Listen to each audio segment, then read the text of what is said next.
Hola a tutti ragazzi e benvenuti ancora una volta in questo video. Oggi, raga, andremo a parlare di stanze, ok? Giustamente l'avete già visto nel titolo, e quindi non posso... è stato già spoilerato, diciamo, però sì, perché qua in Spagna ho visto che è molto molto molto comune, non solo per i ragazzi giovani, ma anche per sì, persone di 40-50 anni, vivere nelle stanze. Cosa che per noi è una cosa un po' strana, me ne rendo conto, per noi italiani, che noi siamo abituati a vivere nella nostra casa, o quella dei genitori, o quella a affittare una casa o comprarla. Qui è molto comune vivere nelle stanze e adesso vi do tre buoni motivi per vivere nelle stanze. Però una cosa che volevo dire, qua a Valencia, cioè, chiaramente, perché poi giustamente magari in altre città spagnole le cose sono differenti. Non penso, perché Valencia secondo me è una delle città più economiche di Spagna, secondo me.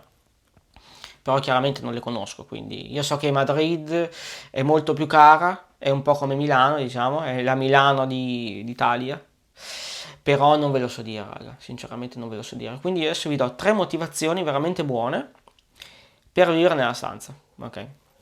La prima motivazione che per me, che mi sono trasferito da qua da un anno, quindi poco tempo, chiaramente una persona non ha tanti soldi, sto parlando di me, e non ha tanti soldi da parte da spendere, perché se all'inizio chiaramente devi ancora farti una vita qua, quindi devi cercare di risparmiare un po'. Quindi non è tanto la spendere mese per mese un po' meno, ma anche cominciare. Vi spiego, se voi volete affittare subito una casa tutta vostra, ok? A parte l'affitto che sono veramente molto alti, che sono 600, 700, anche case piccoline, ok? Anche di più. Però, soprattutto con le agenzie vi chiedono una caparra molto grande. Chiaramente, se vi chiedono già 2 o 3 mesi d'anticipo, ok? Anche 2 mesi facciamo, su 600-700 euro di affitto è tanto, perché dovete mettere, facciamo 700 euro di affitto, voi dovete anticipare 1400 euro subito e pagare il mese, quindi sono 2100 euro, così è chiaro che poi la caparra se la trovate bene, se tenete bene la casa, poi ve la riprendete, la caparra.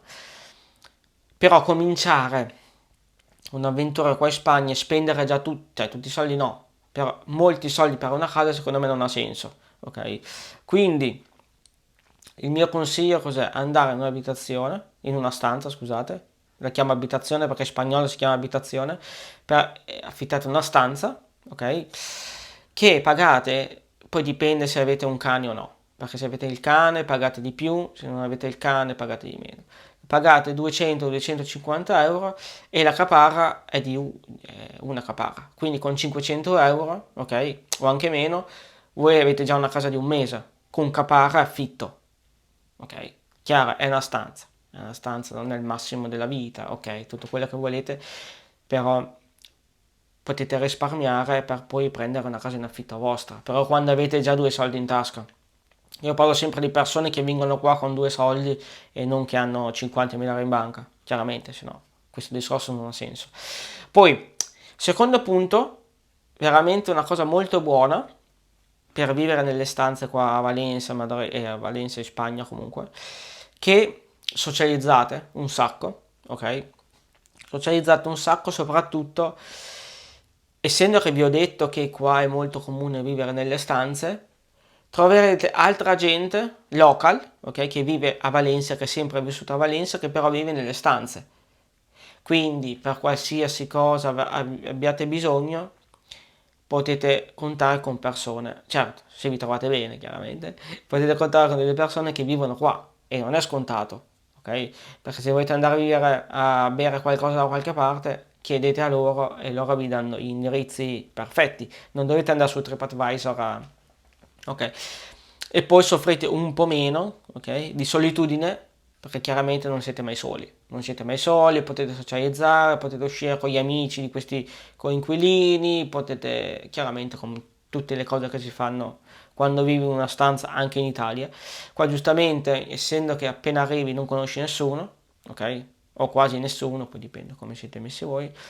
Secondo me socializzare subito, fare amicizia, anche se sono persone un po' particolari, che queste sono persone un po' particolari, però sono cose che ti aiutano a inserirti, diciamo, perché anche quello per imparare bene una lingua o conoscere bene la cultura e dovete inserirvi dentro i gruppi, quelle cose lì, lavorare, tutte quelle cose lì, perché io ho notato che se volete imparare bene lo spagnolo o qualsiasi altra lingua non potete studiarlo da casa, mi dispiace, ma io ho studiato 2 anni spagnolo, poi sono arrivato qua, mi parlavano che sembrava greco, hanno tutti i loro modi di dire incredibili e stranissimi, e quindi comunque anche per la lingua, per me è ottimo vivere nelle stanze, per questo, per socializzare.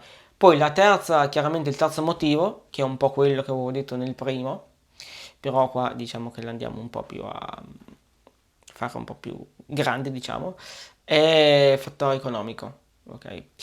Perché qua l'affitto di un piso, quindi di un appartamento, è veramente molto molto costoso e devi avere tanti requisiti per poterlo affittare, perché essendo che ci sono poche case e molte persone, molti turisti, diciamo che stanno alzando i prezzi e stanno anche dando devi dare molte sicurezze, tra cui cos'è? Quella di aver lavorato in un posto di lavoro almeno per 6 mesi, penso 3 mesi, non lo so. Il tuo stipendio deve essere, cioè scusate, l'affitto deve essere almeno il 30% del tuo stipendio, no, o il 40% del tuo stipendio, una roba del genere. Però dovete contare che gli appartamenti, ripeto, costano 600, 700, cioè meno di 600 io non li ho mai trovati, ok? Appartamenti solo tuo. Puoi condividere l'appartamento non solo con la stanza, ma proprio condividere un appartamento, ma sono sempre 400, 500, 600, ok? Quindi perché è buono la stanza, torniamo a prima, che se non hai un cane puoi trovare delle stanze anche a 200 euro. 105, certo, poi vabbè, le stanze sono quelle che sono, per l'amor di Dio. Secondo me se volete un consiglio e se avete disponibilità potete spendere anche sui 300 euro per una stanza, che andate, o anche 400 per l'amor di Dio. Però ragazzi all'inizio risparmiate un sacco, vi mettete da parte i vostri soldi per poi o allora se volete la mia idea io sto cercando di risparmiare molti soldi per comprare direttamente perché l'affitto a me sembra una cosa veramente, cioè, già è uno spreco di denaro in Italia, che però costa un po' meno in Italia l'affitto, cioè, almeno dove vivo io 400-500 euro un affitto, un monolocale te lo portavi a casa. Qui no, qui no, 600, 700 e anche di più, e anche di più. Quindi se avete un consiglio, state nelle stanze per un po' di mesi, ma anche un anno, anche un anno e mezzo. Lo so che sono sacrifici, se non vi va bene una stanza potete giustamente cambiarla quando volete, perché ce ne sono tante qua di stanze. E se non avete un cane, perché se avete un cane è veramente difficile trovare una stanza qua a Valencia. Se volete faccio un video in merito, però è veramente difficile. E poi un'altra cosa che vi volevo dire, che voi risparmiate tanto, perché giustamente voi pagate un affitto di una stanza a 200 euro, ok? Però qua gli stipendi comunque meno di 1300, 1400, cioè 1200 fai, 1200, 1300, 1400 è difficile prendere. Quindi capite che avete 1000 euro a disposizione per voi, 200 euro, 250 per l'affitto, vai. Altro, le bollette, qua si paga pochissimo, cioè io sto pagando, ogni 2 mesi pago tipo 30 euro perché chiaramente diviso per tutti, quindi è pochissimo, ok? E quindi potete risparmiare anche quei 400-500 euro al mese, ok? Se siete bravi, chiaro, se uscite sempre no, questo è ovvio, però con quei soldi lì vi potete mettere da parte una bella cifra in 1 o 2 anni e poi poter comprare, fare un'ipoteca per una casa. Ok, secondo me questa qua è l'idea perfetta. Poi è chiaro, c'è gente che compra casa e continua a vivere nelle stanze e la casa che ha comprato l'affitta. Così si paga l'ipoteca con l'affitto che prende. Questo è quello che fa la gente, però chiaramente poi io non sono un consulente finanziario, quindi Non vi so dire se è buono o non buono. Comunque, raga, questi erano i 3 motivi per cui vivere dentro a delle stanze è veramente ottimo. Il prossimo video sarà le cose negative di vivere dentro un'abitazione. Quindi, raga, se vi è piaciuto questo video mettete un bel mi piace, andate a vedere questo video, ok? E ci vediamo al prossimo video.